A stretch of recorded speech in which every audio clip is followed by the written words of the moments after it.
Hello dear students, आज हम पढ़ेंगे कक्षा 10 गणित की प्रश्नावली 12.2 के प्रश्न संख्या 2 को। चलिए आज की क्लास को स्टार्ट करते हैं। उससे पहले मैं आपको बता दूं, देखिएगा साथियों, ये प्रश्न आपको दिखने में बड़ा लग सकता है, लेकिन ये प्रश्न आपके बहुत ही ज्यादा सरल है। तो आइएगा, बिल्कुल सिंपल तरीके से हम इस प्रश्न को सबसे पहले पढ़ते हैं और उसके बाद में मैं आपको बहुत ही अच्छे तरीके से प्रश्न को समझाऊंगा। और प्रश्न आपके बहुत ही ज्यादा सरल है, ये प्रश्न आपके परीक्षा में गलत नहीं होना चाहिए। तो देखिएगा, प्रश्न संख्या 2 में कह रहे हैं, एक इंजीनियरिंग के विद्यार्थी रचेल से एक पतली एल्यूमिनियम की शीट का प्रयोग करते हुए एक मॉडल बनाने के लिए कहा गया है, जो एक ऐसे बेलन के आकार का हो जिसके दोनों सिरों पर दो शंकु जुड़े हो। इस मॉडल का व्यास 3 सेंटीमीटर है और इसकी लंबाई 12 सेंटीमीटर है। यदि प्रत्येक शंकु की ऊंचाई 2 सेंटीमीटर हो तो रचेल द्वारा बनाए गए मॉडल में अंतर्विष्ट हवा का आयतन ज्ञात कीजिए। यह मान लीजिए कि मॉडल की आंतरिक और बाहरी विमाएं लगभग बराबर है। देखिएगा साथियों, सबसे पहले आपको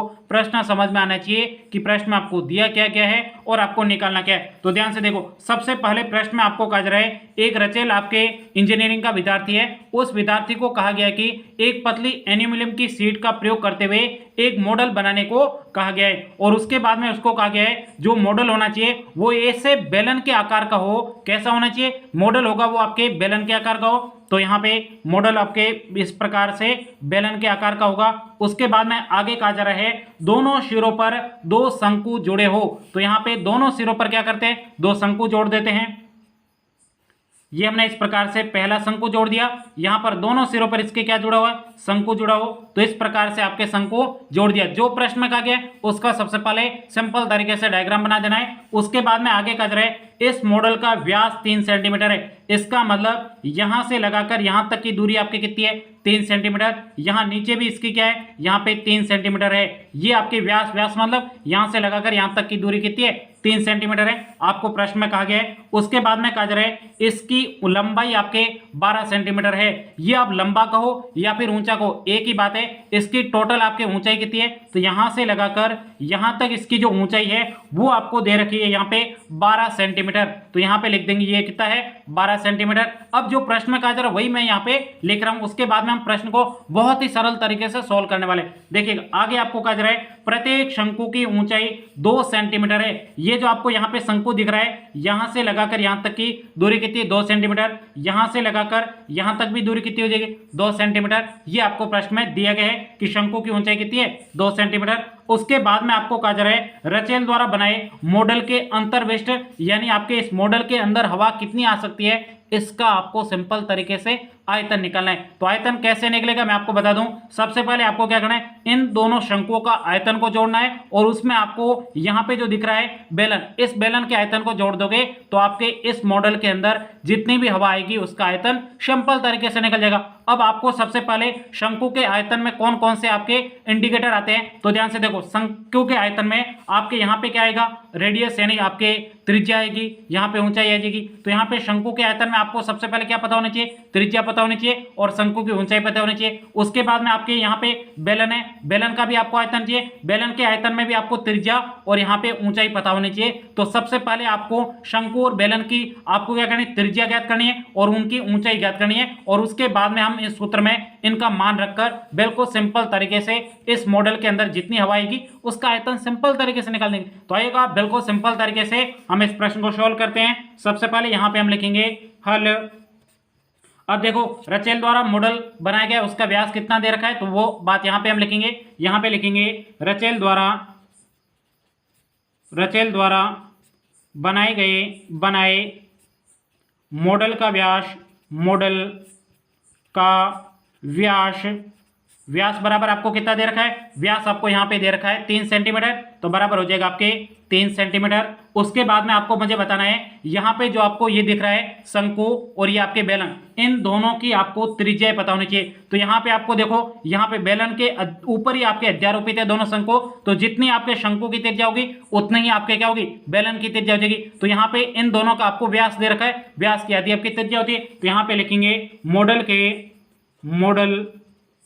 के शंकु और बेलन की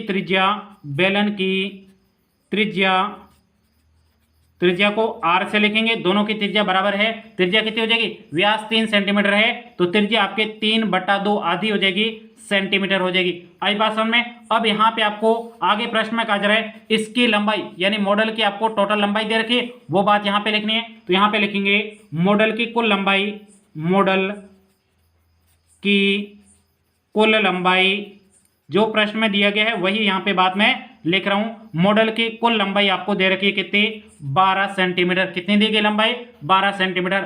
अब आपको प्रश्न में आगे कहा जा रहा है प्रत्येक शंकु की ऊंचाई आपको बता रहा है कितना, 2 सेंटीमीटर। यही बात यहाँ पे लिखेंगे, प्रत्येक शंकु की ऊंचाई, प्रत्येक शंकु की ऊंचाई, ऊंचाई को किससे लिखेंगे, h से लिखेंगे। h बराबर आपको दिया गया यहाँ पे कितना, 2 सेंटीमीटर।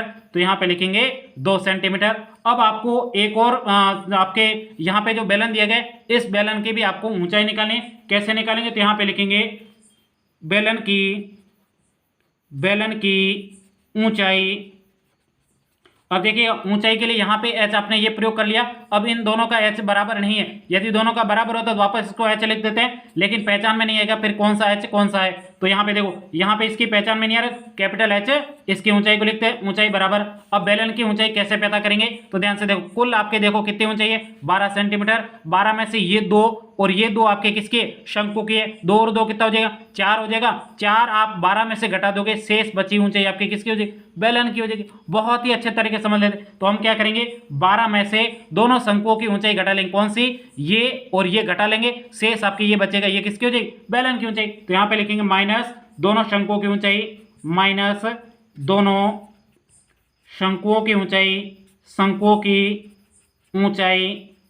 बताइए यहाँ पे 12 माइनस दोनों शंकुओं की ऊंचाई कितनी, 2 और ये 2 कितने हो जाएगी, माइनस आपके 4 करेंगे, 12 में से 4 कटेंगे, शेष आपके कितना बचेगा, 8 सेंटीमीटर। ये आपके बेलन की ऊंचाई आ गई। अब यहाँ पे आपको बहुत ही सिंपल तरीके से यहाँ पे जो आपको आकृति दी गई, इसमें आपके इस मॉडल में कितना आयतन होगा या फिर कितनी हवा अंदर आ सकती है उसका आपको आयतन निकालना है। तो आइएगा बिल्कुल सिंपल तरीके से यहाँ पे हम लिखते हैं, अब मॉडल में कुल हवा कह सकते हो, या फिर प्रश्न में जो आपको कहा गया वो भी लिख सकते हो, मॉडल में अंतर्विष्ट हवा का आयतन। तो यहाँ पे लिखेंगे मॉडल में जो आपको प्रश्न में दिया गया वही मैं यहाँ पे लिख रहा हूँ, और आपको भी ऐसे ही परीक्षा में लिखना है। आई बात समझ में। तो यहाँ पे लिखेंगे मॉडल में अंतर्विष्ट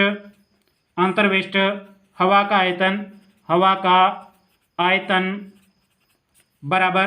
अब हवा का आयतन क्या हो जाएगा, हवा का आयतन होगा आपके दोनों शंकुओं का आयतन और उसमें आप जोड़ देना है बेलन का आयतन। बहुत सिंपल है। तो यहाँ पे लिखेंगे दोनों शंकुओं का आयतन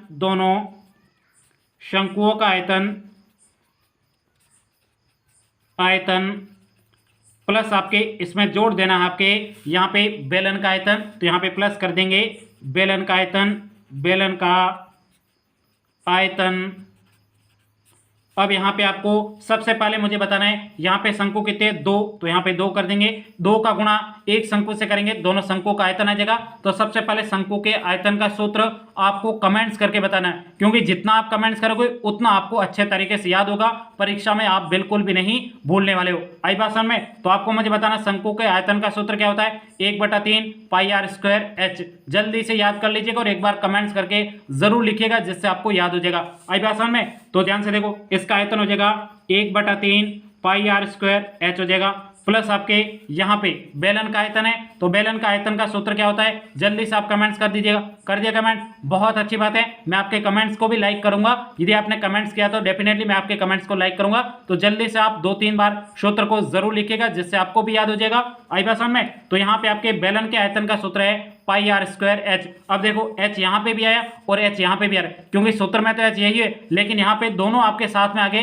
तो इसलिए हमने क्या कर दिया, इस h को कैपिटल मान लिया है, जिससे हमें पता चल जाएगा कि ये शंकु का h है और ये आपके बेलन का आयतन है। बहुत अच्छे तरीके से समझ सकते हो। तो यहाँ पे हम लिखेंगे पाई r स्क्वायर और ये आपके कैपिटल h हो जाएगा। अब यहाँ पे जो संख्या कॉमन आ रही है उसको कॉमन ले लीजिएगा।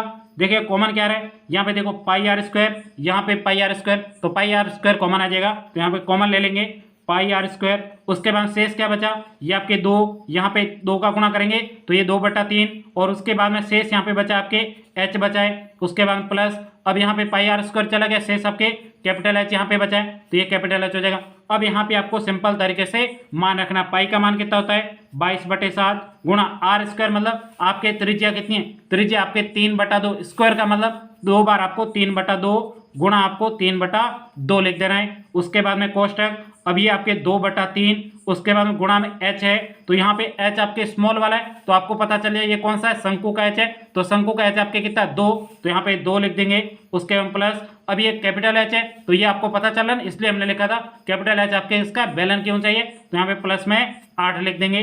अब इसको आगे सोल्व करते हैं, ध्यान से देखो, ये 2 और ये आपके 22 से कट जाएगा, कितना हो जाएगा 11 हो जाएगा। अब यहाँ पे शेष ऊपर क्या बचा, 11 या 33, और 33 और का गुणा 3 से करेंगे तो ये आपके 99 हो जाएगा।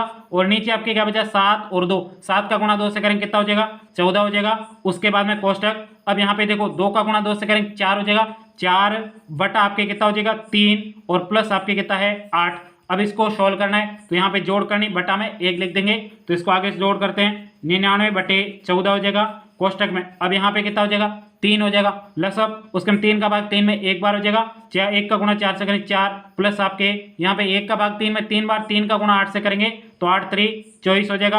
अब इसको आगे सोल्व करते हैं, 99/14, अब यहाँ पे देखो कितना होगा 24 और 4 आपके 28/3 हो जाएगा। अब यहाँ पे इसको आगे सोल्व करते हैं, 99/14, कोष्टक को हटाएंगे तो गुणा आ जाएगा, गुणा में आपके 28/3 हो जाएगा। अब देखो 14 का भाग 28 में कितने बार जाएगा 2 बार जाएगा। अब यहाँ पे 3 का भाग 99 में 33 बार जाएगा, 33 का गुणा 2 से करेंगे 66 आ जाएगा। तो यहाँ पे जो आपके इस मॉडल का जो आपके आयतन आएगा वो आपके कितना आएगा 66 सेंटीमीटर क्यूब आने वाला है। आई बात समझ में। अब यहाँ पे सिर्फ आपको एक ही बात लास्ट में लिखनी है, यहाँ पे लिखेंगे अतः मॉडल में अंतर्वेष्ट, जो यहाँ पे बात प्रश्न में लिखी गई है वही बात यहाँ पे मैं लिख रहा हूँ, मॉडल में अंतर्वेष्ट हवा का आयतन, तो यहाँ पे लिखेंगे मॉडल में अंतर्वेष्ट हवा का आयतन बराबर कितना है आपके 66 सेंटीमीटर क्यूब है ANS। यहीं तक कि आपको इस प्रश्न का उत्तर लिखना था। उम्मीद करता हूं ये पूरा प्रश्न आपको बहुत ही अच्छे तरीके से समझ में आया होगा। यदि कहीं पर भी कोई डाउट हो तो मुझे कमेंट्स करके बता सकते हो। साथ ही मिलेंगे अगली क्लास में, तब तक के लिए जय हिंद जय भारत।